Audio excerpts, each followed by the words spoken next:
കർത്താവായ യേശുക്രിസ്തുവിൻ്റെ നിസ്തുല്യ നാമത്തിൽ നിങ്ങൾക്കേവർക്കും ഞാൻ എൻ്റെ സ്നേഹവന്ദനത്തെ അറിയിക്കുകയും ഇഗ്നേത ഹോപ്പിലേക്ക് നിങ്ങളെ സ്വാഗതം ചെയ്യുകയും ചെയ്യുന്നു.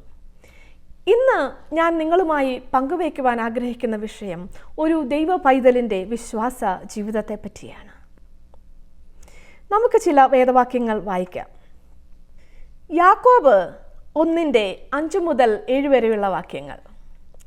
നിങ്ങളിൽ ഒരുത്തന് ജ്ഞാനം കുറവാകുന്നുവെങ്കിൽ ഫൽസിക്കാതെ എല്ലാവർക്കും ഔദാര്യമായി കൊടുക്കുന്നവനായ ദൈവത്തോട് യാചിക്കട്ടെ, അപ്പോൾ അവന് ലഭിക്കും. എന്നാൽ അവൻ ഒന്നും സംശയിക്കാതെ വിശ്വാസത്തോടെ യാചിക്കണം. സംശയിക്കുന്നവൻ കാറ്റടിച്ച് അലയുന്ന കടൽ തിരക്ക് സമൻ. ഇങ്ങനെയുള്ള മനുഷ്യൻ കർത്താവിങ്കൽ നിന്ന് വല്ലതും ലഭിക്കും എന്ന് നിരൂപിക്കരുത്. മത്തായി 12:34 മുതൽ 37 വരെയുള്ള വാക്യങ്ങൾ. സർപ്പസന്തതികളെ, നിങ്ങൾ ദുഷ്ടരായിരിക്കെ നല്ലത് സംസാരിപ്പാൻ എങ്ങനെ കഴിയും? ഹൃദയം നിറഞ്ഞു കവിയുന്നതിൽ നിന്നല്ലോ വായ സംസാരിക്കുന്നത്. നല്ല മനുഷ്യൻ തൻ്റെ നല്ല നിക്ഷേപത്തിൽ നിന്ന് നല്ലത് പുറപ്പെടുവിക്കുന്നു.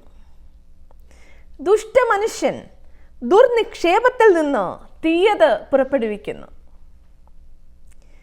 എന്നാൽ മനുഷ്യൻ പറയുന്ന ഏത് നിസ്സാര വാക്കിനും ന്യായവിധി ദിവസത്തിൽ കണക്ക് ബോധിപ്പിക്കേണ്ടി വരും എന്ന് ഞാൻ നിങ്ങളോട് പറയുന്നു. നിന്റെ വാക്കുകളാൽ നീതീകരിക്കപ്പെടുകയും ചെയ്യും. ഞാൻ ഇന്ന് പറയാൻ ആഗ്രഹിക്കുന്നത് ഒരു ദൈവ പൈതലിൻ്റെ വിശ്വാസ ജീവിതത്തെ പറ്റിയാണ്. പലരും പലതും പ്രതികൂലത്തിനായി വിശ്വസിക്കുന്നു. അവർ വായു തുറന്നാൽ പ്രതികൂലത്തിൻ്റെ വാക്കുകളാണ് സംസാരിക്കുന്നത്. അതേസമയം പലരും സംസാരിക്കുന്നത് അനുകൂലത്തിൻ്റെ വാക്കുകളാണ്, നന്മയുടെ വാക്കുകളാണ്, സന്തോഷത്തിൻ്റെ വാക്കുകളാണ്, ആശ്വാസത്തിൻ്റെ വാക്കുകളാണ്. അങ്ങനെ യഥാർത്ഥ ഒരു ദൈവ പൈതലിനെ ചുറ്റുമുള്ളവർക്ക് പതുക്കെ മനസ്സിലാകും. നാം എങ്ങനെയൊക്കെ ജീവിക്കുവാൻ ശ്രമിച്ചാലും താനുമായി അടുത്ത് ഇടപെടുന്ന ഒരു വ്യക്തിക്ക് തങ്ങളുടെ വിശ്വാസ ജീവിതം കുറേയൊക്കെ മനസ്സിലാക്കുവാൻ സാധിക്കും. വിശ്വാസ ജീവിതം ഒരു ദൈവ പൈതലിൻ്റെ ജീവിത രീതിയാണ്. ഒരു വിശ്വാസിയെ നന്നായി മറ്റൊരു വ്യക്തിക്ക് മനസ്സിലാക്കുവാൻ സാധിക്കുന്നത് അവൻ്റെ ജീവിത രീതികളിൽ നിന്നാണ്, അവൻ്റെ വായിൽ നിന്ന് വരുന്ന വാക്കുകളിൽ കൂടെയാണ്. ഒരു യഥാർത്ഥ ദൈവ പൈതൽ മറ്റുള്ളവരിൽ സന്തോഷം ഉണ്ടാക്കുവാനും മറ്റുള്ളവർക്ക് ആശ്വാസമാകുവാനും സഹായമാകുവാനും ഒക്കെ ആഗ്രഹിക്കുന്നവരത്രേ. പലരുടെ ജീവിതത്തിലും അവരുടെ അവിശ്വാസം വളരെ പ്രതികൂലമായി അവരെ ബാധിച്ച് അവരുടെ ജീവിതത്തിൽ പ്രശ്നങ്ങൾ ഉണ്ടാകാറുണ്ട്, ജീവിതത്തിൻ്റെ സന്തോഷം നഷ്ടപ്പെടാറുണ്ട്. അതേസമയം ദൈവജനം പല കൊടുങ്കാറ്റുകളുടെ മധ്യത്തിലും കർത്താവിൽ ആശ്വാസം പ്രാപിക്കുകയും തൻ്റെ വിശ്വാസ ജീവിതം കാരണം തളർന്നു പോകാതെ ഇരിക്കുകയും ചെയ്യുന്നത് നമുക്ക് കാണുവാൻ സാധിക്കും. വിശ്വാസം ഇല്ലാത്ത ഒരു വ്യക്തിക്ക് എങ്ങനെ അനുകൂലമായ കാര്യങ്ങൾക്ക് വേണ്ടി ദൈവത്തിൽ വിശ്വസിക്കുവാൻ സാധിക്കും? ദൈവത്തിന് നമ്മെ വിടുവിക്കുവാൻ സാധിക്കും എന്ന ഉറച്ച വിശ്വാസമില്ലാത്തവർ എങ്ങനെ പ്രതികൂല സാഹചര്യത്തിൽ പിടിച്ചു നിൽക്കും? നിങ്ങൾ ശ്രദ്ധിച്ചിട്ടുണ്ടോ? പലരും രാവിലെ എഴുന്നേൽക്കുമ്പോൾ പറയും, ഓഹ്, ഇന്നത്തെ ദിവസം എനിക്ക് നന്നാകാൻ പോകുന്നില്ല. ഈ കടഭാരത്തിൽ നിന്ന് ഞാൻ ഒരിക്കലും മോചനം നേടാൻ പോകുന്നില്ല. ഓ, ഞാൻ പറഞ്ഞാൽ ആര് വിശ്വസിക്കും? എന്നെ വിശ്വസിക്കാൻ ആരുണ്ട്? അങ്ങനെയൊക്കെ വളരെ പ്രതികൂലമായ രീതിയിൽ സംസാരിക്കുന്ന അനേകരെ നമുക്ക് ദിവസേന നമ്മുടെ ചുറ്റും കാണുവാൻ സാധിക്കും. സദൃശവാക്യങ്ങൾ 18:21 നമുക്ക് ഇപ്രകാരം വായിക്കാം: മരണവും ജീവനും നാവിൻ്റെ അധികാരത്തിലിരിക്കുന്നു, അതിൽ ഇഷ്ടപ്പെടുന്നവർ അതിൻ്റെ ഫലം അനുഭവിക്കും. ദൈവം നമ്മുടെ നാവിന്മേൽ അധികാരം തന്നിരിക്കുന്നു. നമ്മുടെ വാക്കുകൾ എങ്ങനെയുള്ളതാണ്? നമ്മുടെ വായിൽ നിന്ന് വരുന്ന വാക്കുകൾക്ക് ശക്തിയുണ്ട്. ദൈവം അധികാരം തന്നിരിക്കുന്നു. ഒരു വ്യക്തിക്ക് തീരുമാനിക്കുവാൻ സാധിക്കും തൻ്റെ നാവിനെ എങ്ങനെ ഉപയോഗിക്കണം എന്ന്. ദൈവത്തിൽ വിശ്വാസമില്ലാത്ത ഒരു വ്യക്തി പലപ്പോഴും അത് പ്രതികൂലത്തിനായി ഉപയോഗിക്കും. മറ്റുള്ളവർക്ക് ദുഃഖമുണ്ടാക്കുന്ന രീതിയിൽ ഉപയോഗിക്കും. മറ്റുള്ളവർക്ക് വേദനയുണ്ടാക്കുന്ന രീതിയിൽ ഉപയോഗിച്ചെന്നിരിക്കും. ഒരു യഥാർത്ഥ ദൈവ പൈതൽ കർത്താവായ യേശു ക്രിസ്തുവിൽ അടിയുറച്ച് മുന്നോട്ട് പോകുന്ന ഒരു ദൈവ പൈതൽ മറ്റുള്ളവർക്ക് ആശ്വാസമായിരിക്കും. അവൻ്റെ കരങ്ങൾ മറ്റുള്ളവർക്ക് സഹായം കൊടുക്കുന്നതായിരിക്കും. അവൻ്റെ നാവ് മറ്റുള്ളവരെ ആശ്വസിപ്പിക്കുന്നതായിരിക്കും. എന്നെ കേൾക്കുന്ന പ്രിയപ്പെട്ടവരെ, അനേകർക്ക് സംസാരശേഷിയില്ലാതെ ഈ ലോകത്തിൽ ജനിച്ചിട്ടുണ്ട്. അനേകർ രോഗങ്ങളാൽ അവരുടെ സംസാരശേഷി നഷ്ടപ്പെട്ടവരുണ്ട്. ഇന്ന് എന്നെ കേൾക്കുന്ന പ്രിയപ്പെട്ടവരെ, നിങ്ങൾക്ക് ഇന്ന് ദൈവം നാവിന് ബലം തന്നിട്ടുണ്ടെങ്കിൽ ആ നാവിനെ നിങ്ങൾ മറ്റുള്ളവരെ ഉപദ്രവിക്കുവാനോ, മറ്റുള്ളവർക്ക് വേദനയുണ്ടാക്കുവാനോ, മറ്റുള്ളവർക്ക് പ്രശ്നമുണ്ടാക്കുവാനോ ഉപയോഗിക്കരുതേ. നമ്മുടെ നാവ് അനുകൂല കാര്യങ്ങൾക്ക് വേണ്ടി ഉപയോഗിക്കേണ്ടതത്രേ. നാം എല്ലാവരും കണക്ക് കൊടുക്കേണ്ട ഒരു ദിവസം വരും. നമുക്ക് ചുറ്റും പലരെയും കാണാം, വളരെ വാക് സാമർഥ്യമുള്ളവരാണ്. അനേകർ ഇന്ന് ഈ ലോകത്തിൽ കൊലയും നടത്തിയിട്ട് തൻ്റെ വാക് സാമർഥ്യം കൊണ്ട്, തൻ്റെ നാക്കിൻ്റെ മിടുക്ക് കൊണ്ട് രക്ഷപ്പെട്ട് നടക്കുന്നുണ്ട്. അതേസമയം അനേക നിരപരാധികൾ ഈ മനുഷ്യരാൽ വേദനിക്കുന്നും ഉണ്ട്. നമ്മുടെ നാവിനെ നാം വിശ്വാസത്തിൻ്റെ വാക്കുകൾ പരിശീലിപ്പിക്കേണ്ടതുണ്ട്. നമ്മുടെ നാവിന് ഒരുവനെ തകർക്കുവാനും ഒരുവനെ ആശ്വസിപ്പിക്കുവാനും ഒക്കെ കഴിവുള്ളതത്രേ. റോമർ 10:8 മുതൽ 10 വരെയുള്ള വാക്യങ്ങളിൽ ഇപ്രകാരം വായിക്കാം: വചനം നിനക്ക് സമീപമായി നിന്റെ വായിലും നിന്റെ ഹൃദയത്തിലും ഇരിക്കുന്നു. അത് ഞങ്ങൾ പ്രസംഗിക്കുന്ന വിശ്വാസ വചനം തന്നെ. യേശുവിനെ കർത്താവ് എന്ന് വായ്കൊണ്ട് ഏറ്റുപറയുകയും ദൈവം അവനെ മരിച്ചവരിൽ നിന്ന് ഉയർത്തെഴുന്നേൽപ്പിച്ചു എന്ന് ഹൃദയം കൊണ്ട് വിശ്വസിക്കുകയും ചെയ്താൽ നീ രക്ഷിക്കപ്പെടും. ഹൃദയം കൊണ്ട് നീതിക്കായി വിശ്വസിക്കുകയും വായ്കൊണ്ട് രക്ഷയ്ക്കായി ഏറ്റുപറയുകയും ചെയ്യുന്നു. കർത്താവ് യേശു ക്രിസ്തുവിനെ ഹൃദയം കൊണ്ട് വിശ്വസിക്കുകയും വായ്കൊണ്ട് ഏറ്റുപറയുകയും ചെയ്യുന്നവൻ രക്ഷ പ്രാപിക്കും. ഹൃദയത്തിൽ വിശ്വസിക്കുമ്പോഴാണ് ആ വിശ്വാസം വാക്കുകളായി വെളിയിലേക്ക് വരുന്നത്. നാം ഹൃദയത്തിൽ വിശ്വസിക്കുമ്പോൾ അത് നീതിക്കായി കണക്കിടുന്നു. അബ്രഹാം ദൈവത്തിൽ വിശ്വസിച്ചു, അതവന് നീതിക്കായി കണക്കിട്ടു. നാം വായ്കൊണ്ട് ആ വിശ്വാസം ഏറ്റുപറയുമ്പോൾ അത് നമുക്ക് രക്ഷയായി തീരുന്നു. ആദ്യം വിശ്വസിക്കുക, പിന്നെ അത് ഏറ്റുപറയുന്നു. വിശ്വസിക്കാത്ത ഒരു വ്യക്തിക്ക് എങ്ങനെ ഏറ്റുപറയുവാൻ സാധിക്കും? ഇന്ന് എന്നെ കേൾക്കുന്ന പ്രിയപ്പെട്ടവരെ, നിങ്ങൾ നിങ്ങളുടെ ഹൃദയത്തിൽ ദൈവത്തിൽ വിശ്വസിക്കുന്നവരാണ്. ജീവിതത്തിലെ എല്ലാ പ്രശ്നങ്ങൾക്കും അവൻ ഉത്തരമത്രേ. അവങ്കിലേക്ക് നോക്കിയവർ ഒരിക്കലും ലജ്ജിച്ചു പോയിട്ടില്ല. നിങ്ങൾ കർത്താവായ യേശു ക്രിസ്തുവിൻ്റെ മുഖത്തേക്ക് നോക്കിയാൽ, നിങ്ങൾ അവനിൽ അടിയുറച്ച് വിശ്വസിക്കുന്നുണ്ടെങ്കിൽ ഒരു കൊടുങ്കാറ്റിനും ഒരു തിരമാലയ്ക്കും നിന്നെ നശിപ്പിക്കുവാൻ സാധിക്കുകയില്ല. ഒരു വ്യക്തി ദൈവത്തിൽ വിശ്വസിക്കുവാൻ തുടങ്ങിയാൽ നമുക്ക് വളരെ പ്രകടമായി കാണാവുന്ന ഒരു വ്യത്യാസമുണ്ട്. ആ വ്യക്തിയുടെ സംസാര രീതി മാറുവാനിടയാകും. ഹൃദയത്തിൽ ദൈവത്തിൽ വിശ്വസിക്കുന്നില്ല എങ്കിൽ എങ്ങനെ ആ വ്യക്തിക്ക് അനുകൂല സാഹചര്യങ്ങൾക്കായി വിശ്വസിക്കുവാൻ സാധിക്കും? തൻ്റെ ജീവിതത്തിൽ പ്രശ്നങ്ങളും പ്രതികൂലങ്ങളും വരുമ്പോൾ എങ്ങനെ ആശ്വസിക്കുവാൻ സാധിക്കും? വിശ്വാസമില്ല. നമുക്ക് ചുറ്റും പലപ്പോഴും കാണുവാൻ സാധിക്കുന്ന ഒരു കാര്യമുണ്ട്. ചെറിയ പ്രശ്നങ്ങൾ വരുമ്പോൾ അവർ അങ്ങ് തളർന്നു പോകും. അവരെക്കാൾ വലിയ പ്രശ്നം അനുഭവിക്കുന്നവർ ഈ ലോകത്തിൽ ഇല്ലാന്ന് തന്നെ അവർ പറയുന്നത് കേൾക്കുവാൻ സാധിക്കും. ചെറിയ കാര്യങ്ങൾ, നിസ്സാരമായ കാര്യങ്ങൾക്ക് അവർക്ക് ദൈവത്തിൽ വിശ്വസിക്കുവാൻ സാധിക്കുന്നില്ല. അവർക്ക് വിശ്വാസമില്ലാതെയാണ് അവർ പ്രാർത്ഥിക്കുന്നത്. വിശ്വാസത്തോട് ചോദിക്കുന്നത് അത്രേ ദൈവം നമുക്ക് തരുന്നത്. നാം എല്ലാവരും പല തൊഴിലുകൾ ചെയ്യുന്നവരാണ്. നാം ഒരു സൈക്കോളജിസ്റ്റിനെ എടുക്കാം. സൈക്കോളജിസ്റ്റ് മാനസിക രോഗം ഉള്ളവരെ ചികിത്സിക്കുന്നവരത്രേ.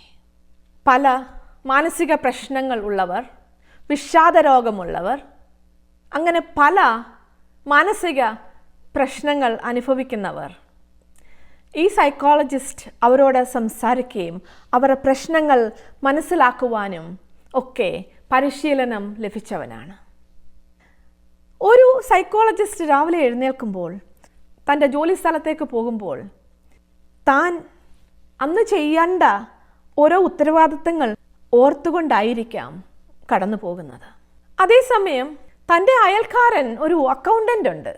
സൈക്കോളജിസ്റ്റ് വിചാരിക്കില്ല, ഓ ഇന്ന് ഞാൻ എൻ്റെ ഓഫീസിലോട്ട് പോകുന്നില്ല, എൻ്റെ അയൽക്കാരൻ അക്കൗണ്ടൻറ്റിൻ്റെ ഓഫീസിലൊക്കെ ഞാൻ പോയി ഇന്ന് കുറച്ച് കണക്കും കാര്യങ്ങളും ഒക്കെ അങ്ങ് നോക്കാം. ഒരു കാര്യം ഓർക്കണം, ഈ സൈക്കോളജിസ്റ്റ് കണക്കെഴുതാൻ പരിശീലിച്ചിട്ടില്ല. അദ്ദേഹം പരിശീലിച്ചിട്ടുള്ളത് മാനസിക രോഗികളെ കൈകാര്യം ചെയ്യാനാണ്. ആ അക്കൗണ്ടൻറ്റിൻ്റെ ജോലി പോയി ചെയ്യാമെന്ന് ഈ സൈക്കോളജിസ്റ്റ് വിചാരിച്ചാൽ അദ്ദേഹം പരാജയത്തിൽ ചെന്ന് അവസാനിച്ചേക്കാം. അതേസമയം ഈ അക്കൗണ്ടൻറ്റ് രാവിലെ എഴുന്നേറ്റു. അദ്ദേഹം ഓർക്കുന്നത്, ഇന്ന് എനിക്ക് ഓഫീസിൽ പോകണം, ഇന്ന ഇന്ന കാര്യങ്ങൾ ചെയ്തു തീർക്കാനുണ്ട്, ഇന്ന ഇന്ന ജോലികൾ എനിക്ക് ഇന്ന് തീർത്തു കൊടുക്കാനുണ്ട്. അദ്ദേഹം പരിശീലിച്ചിരിക്കുന്നത് കണക്കെഴുതാനാണ്, അക്കൗണ്ടിങ് ജോലിയാണ്. അദ്ദേഹത്തെ അറിയപ്പെടുന്നത് തന്നെ അക്കൗണ്ടൻ്റ് എന്നാണ്. സൈക്കോളജിസ്റ്റിനെ ജനം അറിയപ്പെടുന്നത് അദ്ദേഹം ദിവസവും ചെയ്യുന്ന ജോലി അതായതുകൊണ്ടാണ്. അതുപോലെ തന്നെ എന്നെ കേൾക്കുന്ന പ്രിയപ്പെട്ടവരെ, ഒരു ദൈവ പൈതൽ വിശ്വാസം ശീലിച്ചവനായിരിക്കണം. നമുക്ക് ചുറ്റുമുള്ളവർ നമ്മെ നോക്കുമ്പോൾ നമ്മുടെ വിശ്വാസ ജീവിതം അവർക്ക് കാണുവാൻ സാധിക്കുമോ? നമ്മുടെ വായിൽ നിന്ന് വരുന്ന വാക്കുകൾ അതിന് ഉചിതമായതാണോ? നമ്മുടെ ഹൃദയം നിറയുന്നതത്രേ വായ സംസാരിക്കുന്നത്. നമ്മുടെ ഹൃദയത്തിൻ്റെ അവസ്ഥ നമ്മളുടെ സംസാര രീതിയിൽ നിന്ന് മനസ്സിലാക്കുവാൻ സാധിക്കും. നമുക്ക് ചുറ്റുമുള്ളവർക്ക് നാം വിശ്വാസി എന്ന് അറിയപ്പെടുമോ? അത് നമ്മുടെ ജീവിത രീതിയിൽ നിന്നും നമ്മളുടെ വാക്കുകളിൽ നിന്നും മാത്രമത്രേ അവർക്ക് മനസ്സിലാകുവാൻ സാധിക്കുന്നത്. നമ്മുടെ ജീവിത രീതി വിശ്വാസത്തെ അടിസ്ഥാനമാക്കിയുള്ളതായിരിക്കണം. രാവിലെ ഒരു ദൈവ പൈതൽ എഴുന്നേൽക്കുമ്പോൾ സന്തോഷത്തോടെയാണ് എഴുന്നേൽക്കേണ്ടത്. നാം വിശ്വാസത്തിൽ അന്ന് ചെയ്യാനുള്ള കാര്യങ്ങളെ ചെയ്യുവാൻ ആഗ്രഹിക്കുന്നവരാണോ? എന്നെ കേൾക്കുന്ന മാതാപിതാക്കളെ, നിങ്ങൾ കുഞ്ഞുങ്ങളെ വളർത്തുമ്പോൾ അവരെ വിശ്വാസത്തിൽ വളർത്തുവാൻ ശ്രമിക്കുമോ? ഒരു കുഞ്ഞിൻ്റെ ആദ്യത്തെ വിദ്യാലയം തൻ്റെ ഭവനമത്രേ. ആ കുഞ്ഞിൻ്റെ ആദ്യത്തെ അധ്യാപകർ ആ കുഞ്ഞിൻ്റെ മാതാപിതാക്കൾ അത്രേ. വിശ്വാസത്തിൻ്റെ അടിസ്ഥാനം ആ കുഞ്ഞിന് ഇട്ടിട്ടുണ്ടോ? ആ കുഞ്ഞുങ്ങളുടെ മുമ്പിൽ വിശ്വാസ അടിസ്ഥാനത്തിൽ സംസാരിക്കുന്നവരാണോ?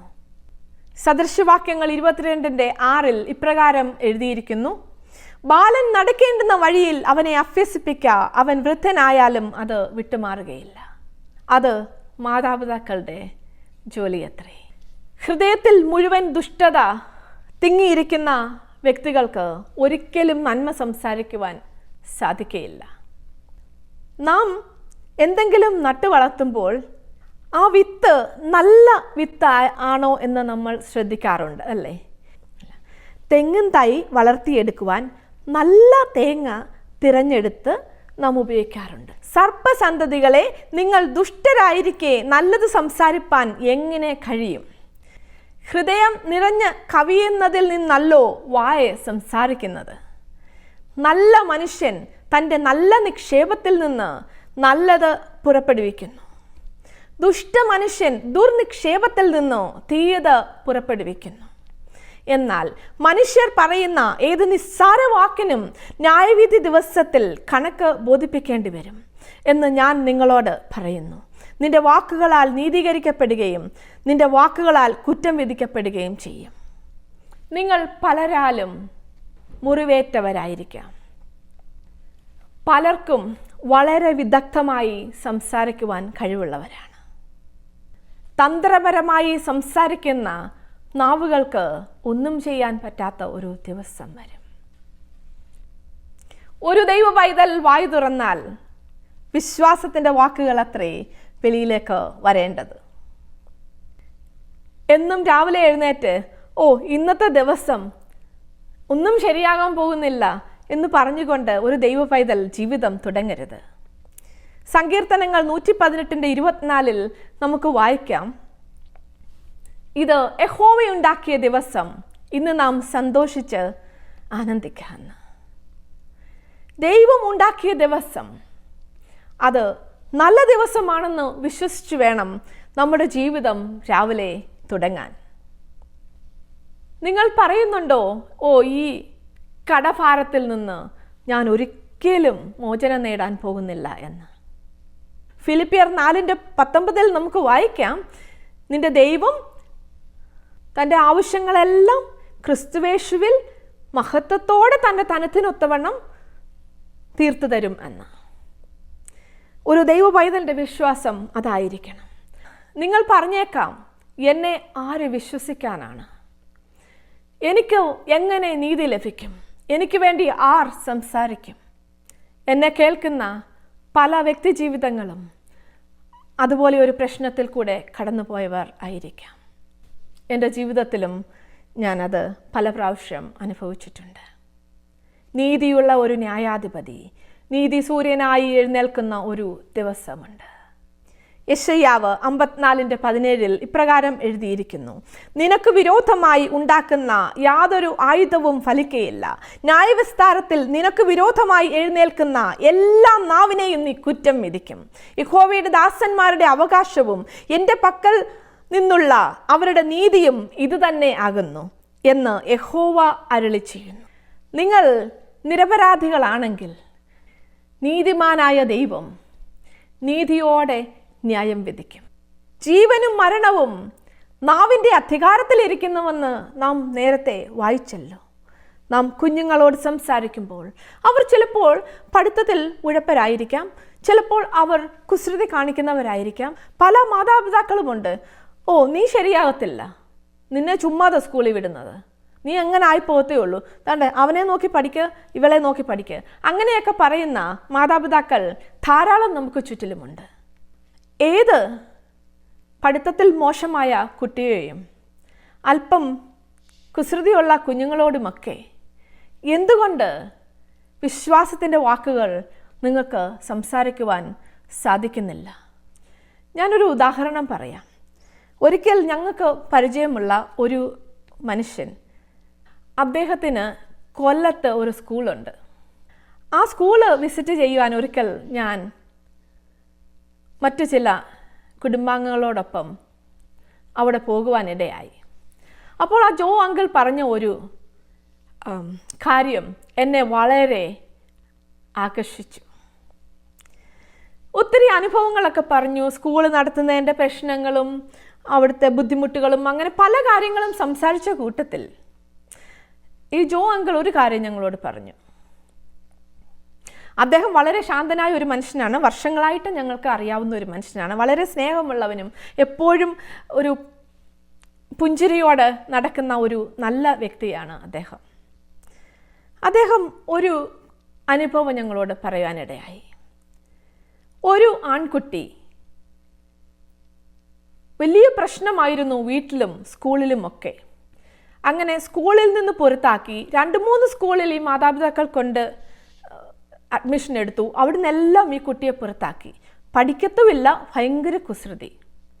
അങ്ങനെ പല സ്കൂളുകൾ മാറി മാറി ഈ ആൺകുട്ടി ഈ ജോ അങ്കിളിൻ്റെ സ്കൂളിലേക്ക് വരുവാൻ ഇടയായി. ബാക്ക്ഗ്രൗണ്ട് എല്ലാം അദ്ദേഹം മനസ്സിലാക്കി. ഈ കുട്ടി വളരെ കുസൃതിയുള്ളവനും പഠിത്തത്തിൽ താല്പര്യമില്ലാത്തവനും ഒക്കെ ആയിരുന്നു. ഇദ്ദേഹം ആ ആൺകുട്ടിക്ക് അഡ്മിഷൻ കൊടുക്കുവാൻ തീരുമാനിച്ചു. ആദ്യത്തെ ദിവസം തന്നെ ഈ കുട്ടി സ്കൂളിലേക്ക് വന്നു. സ്കൂളെല്ലാം കഴിഞ്ഞ് ഈ ജോ അങ്കിൾ ആ കുട്ടിയെ ഒന്ന് കാണാനായി പോയി. സ്കൂൾ കഴിഞ്ഞ് എല്ലാവരും പോകുന്നതിന് മുമ്പായി അദ്ദേഹം ചെന്ന് ഈ കുട്ടിയുടെ തോളത്ത് ഒക്കെ ഒന്ന് തട്ടിയിട്ട് പറഞ്ഞു, മോനെ എങ്ങനെയുണ്ട് സ്കൂൾ, ഇന്ന് നല്ലതായിരിക്കുന്നോ? അങ്ങനെ നല്ല സന്തോഷത്തിൻ്റെ സ്നേഹത്തിൻ്റെ വാക്കുകൾ ഉപയോഗിച്ചു. അങ്ങനെ ദിവസങ്ങൾ എന്നും പല ദിവസങ്ങൾ ഇദ്ദേഹം ഈ കുട്ടി സ്കൂളിൽ കഴിയുമ്പോഴത്തേക്ക് ഈ കുട്ടിയെ എങ്ങനെയെങ്കിലും ഒന്ന് കണ്ട് ഒന്ന് കാര്യങ്ങളൊക്കെ തിരക്കാറുണ്ട്. എങ്ങനെയുണ്ടായിരുന്നു, ടീച്ചർ എങ്ങനെ ഉണ്ടായിരുന്നു, കൂട്ടുകാരെങ്ങനെ ഉണ്ടായിരുന്നു, ഇന്ന് പഠിച്ചതെല്ലാം കുഞ്ഞിന് മനസ്സിലായോ, എന്തെങ്കിലും പ്രശ്നമുണ്ടോ, അങ്ങനെ പല ദിവസങ്ങൾ ഈ കുട്ടിയോട് ഇദ്ദേഹം സംസാരിക്കുവാനിടയായി. സ്നേഹത്തിൻ്റെ വാക്കുകൾ, പ്രോത്സാഹത്തിൻ്റെ വാക്കുകൾ, പല സ്പോർട്സ് ആക്ടിവിറ്റീസിലുമൊക്കെ ഈ ആൺകുട്ടി പങ്കെടുക്കുവാൻ ഇദ്ദേഹം പ്രോത്സാഹിപ്പിച്ചു. നീ മിടുക്കനാണ്, നിനക്കത് ചെയ്യാൻ പറ്റും, നീ അതൊന്ന് ട്രൈ ചെയ്ത് നോക്ക്. അങ്ങനെ ഈ കുട്ടി ആ സ്കൂളിൽ പഠിക്കുവാനിടയായി. എന്നിട്ട് ഒരു കാര്യം അദ്ദേഹം ഞങ്ങളോട് പറഞ്ഞു, ഇന്ന് ആ ആൺകുട്ടി മെഡിക്കൽ സ്കൂളിൽ നിന്ന് ഗ്രാജുവേറ്റ് ചെയ്ത് ഇറങ്ങിയിരിക്കുന്നു, ഒരു ഡോക്ടറായി. ദൈവത്തിൽ അടിയുറച്ച് വിശ്വസിച്ച ആ നല്ല മനുഷ്യൻ്റെ നല്ല വാക്കുകളും പ്രോത്സാഹനത്തിൻ്റെ വാക്കുകളുമാണ് ആ ആൺകുട്ടിയെ രൂപാന്തരപ്പെടുത്തിയത്. തൻ്റെ നാവിൽ നിന്ന് വന്ന വിശ്വാസത്തിൻ്റെ വാക്കുകൾ ആ ആൺകുട്ടിയുടെ ജീവിതം മാറ്റി മറിച്ചു. അവൻ ഇന്ന് അനുഗ്രഹിക്കപ്പെട്ട ഒരു ഡോക്ടറായി ജോലി ചെയ്യുന്നു. ആ കുട്ടി ആരെന്ന് എനിക്കറിയില്ല, ഈ അങ്കിൾ പറഞ്ഞ കഥ മാത്രമേ ഞങ്ങൾക്ക് അറിയുകയുള്ളൂ.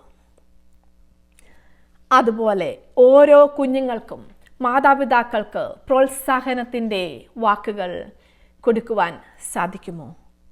നിങ്ങളുടെ വിശ്വാസത്തിൻ്റെ പ്രഖ്യാപനം നിങ്ങളുടെ ഭവനത്തിൽ തന്നെ നിങ്ങളുടെ ജീവിതത്തിലൂടെ നടത്തുമോ? നിങ്ങൾ വിശ്വാസത്തോടെ നമ്മുടെ പ്രശ്നങ്ങൾക്ക് മുമ്പാകെ ദൈവത്തെ ആശ്രയിക്കുവാൻ നമുക്ക് കഴിയുമോ? യാക്കോബ് 1-ാം അധ്യായം 5 മുതൽ 7 വരെയുള്ള വാക്യങ്ങൾ നാം നേരത്തെ വായിച്ചല്ലോ. അതിൽ 6-ാമത്തെ വാക്യത്തിൽ ഇപ്രകാരം പറയുന്നു, എന്നാൽ അവനൊന്നും സംശയിക്കാതെ വിശ്വാസത്തോടെ യാചിക്കണം. നാം ദൈവത്തോട് പ്രാർത്ഥിക്കുമ്പോൾ വിശ്വാസത്തോടെ നമുക്ക് പ്രാർത്ഥിക്കാമോ? നമ്മുടെ കുഞ്ഞുങ്ങൾക്ക് വേണ്ടി പ്രാർത്ഥിക്കുമ്പോൾ വിശ്വാസത്തോടു കൂടി നമുക്ക് പ്രാർത്ഥിക്കാമോ? നമ്മുടെ കൂട്ടുകാർക്ക് വേണ്ടി, നമ്മുടെ സഹപ്രവർത്തകർക്ക് വേണ്ടി, രോഗികൾക്ക് വേണ്ടി ഒക്കെ നാം പ്രാർത്ഥിക്കുമ്പോൾ വിശ്വാസത്തോടെ പ്രാർത്ഥിക്കുവാൻ നിങ്ങൾക്ക് സാധിക്കുമോ? വിശ്വാസം കൂടാതെ ദൈവത്തെ പ്രസാദിപ്പിക്കുവാൻ സാധ്യമല്ല എന്ന് നമുക്കെല്ലാവർക്കും അറിയാവുന്ന കാര്യമത്രേ. നമ്മളുടെ പ്രശ്നങ്ങൾക്ക്, നമ്മുടെ യാചനകൾക്ക് ഉത്തരം ലഭിക്കുവാനുള്ള വാതിലത്രേ നമ്മുടെ വിശ്വാസം. ആ വിശ്വാസം ഇല്ലെങ്കിൽ നാം എത്ര പ്രാർത്ഥിച്ചാലും എന്തൊക്കെ ചെയ്താലും നാം പരാജയപ്പെട്ടു പോയേക്കാം. ദൈവവചനത്താൽ നമ്മുടെ ഹൃദയത്തെ നിറയ്ക്കുക, അതിനെ അടിസ്ഥാനമാക്കി നാം സംസാരിക്കുക. നിങ്ങളുടെ ജീവിതത്തിൽ, നിങ്ങളുടെ ജോലി സ്ഥലത്ത്, നിങ്ങളുടെ കുടുംബത്തിൽ ഒക്കെ നിങ്ങൾ വിശ്വാസത്തിൻ്റെ വിത്ത് വിതയ്ക്കുന്നവരായിരിക്കണം. വിശ്വാസ അടിസ്ഥാനത്താൽ നിങ്ങൾ സംസാരിക്കുന്നവരാണെങ്കിൽ നിങ്ങളുടെ കുടുംബ ജീവിതം വിജയകരമായി തീരും, നിങ്ങളുടെ ഔദ്യോഗിക ജീവിതം വിജയകരമായി തീരും, നിങ്ങൾ മറ്റുള്ളവർക്കൊരു അനുഗ്രഹ വിഷയമായി തീരും, നിങ്ങൾ അനേകർക്ക് സഹായമായി തീരും, അനേകർക്ക് ആശ്വാസമായി തീരും. ചില വ്യക്തികളോട് സംസാരിക്കുമ്പോൾ തന്നെ നമുക്ക് സന്തോഷമാണ്. ഒരു വിശ്വാസി ജീവിക്കുന്നത് കാഴ്ചയാലെ അല്ല, വിശ്വാസത്താലെ അത്രേ. ഇന്ന് ഞാൻ ചോദിക്കട്ടെ, നിങ്ങളുടെ ജീവിതം എങ്ങനെയാണ്? നിങ്ങൾ വിശ്വാസത്തിലാണോ മുന്നേറുന്നത്? എങ്ങനെ ഈ അടിയുറച്ച ഒരു വിശ്വാസത്തിൽ നമുക്ക് ജീവിക്കുവാൻ സാധിക്കും? ജയാളിയായ ഒരു വിശ്വാസിയായി മുന്നോട്ട് പോകുവാൻ എങ്ങനെ നമുക്ക് സാധിക്കും? ദൈവം നമുക്ക് നൽകിയിരിക്കുന്ന വളരെ വിലയേറിയ ഒരു സമ്മാനമത്രേ ഈ വിശുദ്ധ വേദപുസ്തകം. ജീവൻ തുളുമ്പുന്ന വചനങ്ങളുള്ള ഈ വേദപുസ്തകം വായിച്ചാൽ, പഠിച്ചാൽ, ധ്യാനിച്ചാൽ എങ്ങനെ വിശ്വാസത്തിൽ വേരൂന്നി വളരാമെന്നും വിജയകരമായ ഒരു ജീവിതം നയിക്കാമെന്നും മറ്റുള്ളവർക്ക് ആശ്വാസവും അനുഗ്രഹവുമായി തീരുമെന്നും നമുക്ക് മനസ്സിലാക്കുവാൻ സാധിക്കും. എന്നും ദൈവവചനം വായിക്കുകയും പഠിക്കുകയും ദൈവസന്നിധിയിൽ സമയം ചെലവഴിക്കുകയും ചെയ്യുന്നത് ഒരു വിശ്വാസിയുടെ ജീവിതത്തിൻ്റെ ഭാഗം ആയിരിക്കണം. അല്ലെങ്കിൽ നമ്മുടെ ജീവിതം വിജയകരമായി തീരുകയില്ല. വിശ്വാസത്തിൻ്റെ നായകനും പൂർത്തി വരുത്തുന്നവനുമായ യേശുക്രിസ്തുവുമായി നിങ്ങൾക്ക് എന്തെങ്കിലും ബന്ധമുണ്ടോ? കർത്താവായ യേശുക്രിസ്തു എനിക്കും നിങ്ങൾക്കുമായി ക്രൂശിൽ യാഗമായി. എൻ്റെയും നിങ്ങളുടെയും പാപത്തിൻ്റെ കരകൾ മുഴുവൻ തൻ്റെ തങ്കച്ചോരയാൽ കഴുകി വെടിപ്പാക്കി. ഏദൻ തോട്ടത്തിൽ മനുഷ്യൻ പാപത്തിൽ വീണുപോയപ്പോൾ, ദൈവ തേജസ് നഷ്ടപ്പെട്ടപ്പോൾ, ജീവവൃക്ഷത്തിൽ നിന്ന് അന്യപ്പെട്ടു പോയപ്പോൾ സ്നേഹവാനായ ദൈവം ആദമിന് ഒരു ഉടമ്പടി കൂടി കൊടുത്തിരുന്നു. സ്ത്രീയുടെ സന്തതി ശത്രുവിൻ്റെ തലയെ തകർക്കും എന്ന്. കർത്താവായ യേശുക്രിസ്തു എനിക്കും നിങ്ങൾക്കും വേണ്ടി ശത്രുവിൻ്റെ തലയെ തകർത്തിരിക്കുന്നു. നമുക്ക് ജീവനുണ്ടാകുവാൻ, ധാരാളമായി ഉണ്ടാകുവാൻ, സൗഖ്യമുണ്ടാകുവാൻ, ജീവിതത്തിൽ സന്തോഷമുണ്ടാകുവാൻ, ജയം ഉണ്ടാകുവാൻ. എന്നെ കേൾക്കുന്ന പ്രിയപ്പെട്ടവരെ, വിശ്വാസത്തിൻ്റെ നായകനും പൂർത്തി വരുത്തുന്നവനായ യേശുവിൽ നിന്ന് ജീവിതം അർപ്പിച്ചിട്ടുണ്ടോ? ദൈവം നിങ്ങളെ അനുഗ്രഹിക്കട്ടെ. നിങ്ങൾക്ക് എന്തെങ്കിലും പ്രാർത്ഥനാ വിഷയങ്ങളുണ്ടെങ്കിൽ ഈ സ്ക്രീനിൽ കാണുന്ന നമ്പറിൽ ബന്ധപ്പെട്ടാൽ ignite the hope prayer team നിങ്ങളോടൊപ്പം പ്രാർത്ഥിക്കുന്നതായിരിക്കും. നമുക്ക് പ്രാർത്ഥിക്കാം. സ്നേഹവാനും കാരുണ്യവാനുമായി ഞങ്ങളുടെ സ്വർഗീയ പിതാവേ, ഈ മനോഹരമായ സമയത്തിനായി സ്തുതിക്കുന്നു. ദൈവവചനം എന്ന മായമില്ലാത്ത പാൽ കുടിച്ച് ക്രിസ്തു എന്ന തലയോളം വളരുവാൻ അവിടുന്ന് ഞങ്ങളെ വിളിച്ചു വേർതിരിച്ചിരിക്കുന്നതിനായി സ്തുതിക്കുന്നു. വിശ്വാസത്തിൻ്റെ പാതയിൽ മുന്നോട്ട് പോകുവാൻ, ഞങ്ങളുടെ കുടുംബത്തിൽ മാതൃകയാകുവാൻ, ഞങ്ങളുടെ സമൂഹത്തിൽ മാതൃകയാകുവാൻ, സത്യത്തിൽ, സ്നേഹത്തിൽ, വിശ്വാസത്തിൽ യാത്ര ചെയ്യുവാൻ ദൈവമേ അവിടുന്ന് ഞങ്ങളെ വിളിച്ച് വേർതിരിച്ചിരിക്കുന്നതിനായി സ്തുതിക്കുന്നു, സ്തോത്രം ചെയ്യുന്നു. അവിടുന്ന് ഞങ്ങൾക്കായി തകർക്കപ്പെട്ടു, ഞങ്ങൾ വിടുവിക്കപ്പെട്ടു. ഞങ്ങൾക്ക് ജീവനുണ്ടാകുവാൻ, ധാരാളമായി ഉണ്ടാകുവാൻ തന്നെ. ദൈവമേ, ഇപ്പോൾ എന്നെ കേൾക്കുന്ന എൻ്റെ പ്രിയപ്പെട്ടവരെ അവിടുത്തെ അനുഗ്രഹിക്കുന്ന കരങ്ങൾ വയ്ക്കുന്നു. രോഗികൾ ഇപ്പോൾ സൗഖ്യം പ്രാപിക്കട്ടെ. ദുഃഖത്തിലായിരിക്കുന്നവർ ദൈവിക സമാധാനം, സന്തോഷം അനുഭവിക്കട്ടെ. കർത്താവായ യേശുക്രിസ്തുവിനെ രക്ഷിതാവായി സ്വീകരിച്ചിട്ടില്ലാത്തവർ ഇന്ന് വിശ്വാസത്തിൻ്റെ നായകനും പൂർത്തി വരുത്തുന്നവനുമായ യേശു കർത്താവിലേക്ക് നോക്കട്ടെ. അനുഗ്രഹിക്കപ്പെട്ട ഒരു ജീവിതം അവർ നയിക്കട്ടെ. സകല മാനവും മഹത്വം നേടുക്കണമേ. സകലവും ഞങ്ങൾക്ക് വേണ്ടി ജീവൻ വെച്ച പുത്രൻ്റെ നാമത്തിൽ തന്നെ. ആമേൻ.